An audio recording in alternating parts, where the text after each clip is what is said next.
Hello बच्चों, आपका chemistry का सारा पेपर एनसीईआरटी से ही आता है। आपको कोई और बुक पढ़ने की जरूरत ही नहीं है। कैसे कैसे क्वेश्चंस आ रहे हैं और कहाँ से आ रहे हैं ये मैं आपको आज के वीडियो में दिखा रहा हूँ। सबसे पहला आप चैप्टर देख रहे हो कि आपको ये एक्टिविटी जरूर पढ़ के जानी है। एक्टिविटी सारे क्वेश्चंस एक्सरसाइज चैप्टर 1 के आते हैं। ये एक्टिविटी आप करके जाओगे तो यहाँ से क्वेश्चन आपको दिखेगा।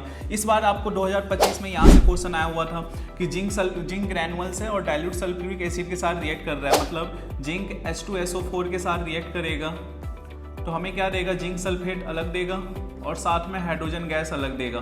तो यहाँ से एक्टिविटी से डायरेक्ट क्वेश्चन पूछ लिया था। तो आपके सारे चैप्टर में से एक्टिविटी साथ जरूर करके जानी है। बैलेंस ऑफ केमिकल इक्वेशंस करके जानी है, जहाँ से हमें बैलेंसिंग समझ में आती है। तो ये सारी बैलेंसिंग आपको पेपर में पूछता है, तो बैलेंसिंग करके जानी है। इन सब के अलावा types of reaction, combination reaction, इनके टाइप्स आपको पढ़ के जानी है। ये वाली एक्टिविटी कोई भी छोड़ के आपको पेपर में नहीं जाना है। साइंस में सारे के सारे क्वेश्चंस एक्टिविटी बेस्ड क्वेश्चंस होते हैं और यहीं से मैक्सिमम क्वेश्चंस बनते हैं। आपको एक्टिविटी कोई भी छोड़ के नहीं जानी है। एक्सोथर्मिक रिएक्शन और एंडोथर्मिक, इन दोनों का डिफरेंस काफी ज्यादा एग्जाम के अंदर आते हैं, तो ये भी आपको जरूर पढ़ के जाना है। फिर नेक्स्ट एक्टिविटी आती है हमारी दोनों एक्टिविटी। ये सारी एक्टिविटी बेस्ड क्वेश्चन काफी ज्यादा एग्जाम में आए हुए हैं। आपको हर साल के पेपर्स आप जब उठा के देखोगे तो अब आजकल कंप्यूटरी बेस्ड क्वेश्चंस आने लगे हैं। तो जितने ज़्यादा आपको एक्टिविटी का नॉलेज होगा उतने ज़्यादा आप अच्छे करके आ पाओगे और कोई बुक फॉलो करने की जरूरत नहीं है, सिर्फ आपको एनसीईआरटी पढ़नी है।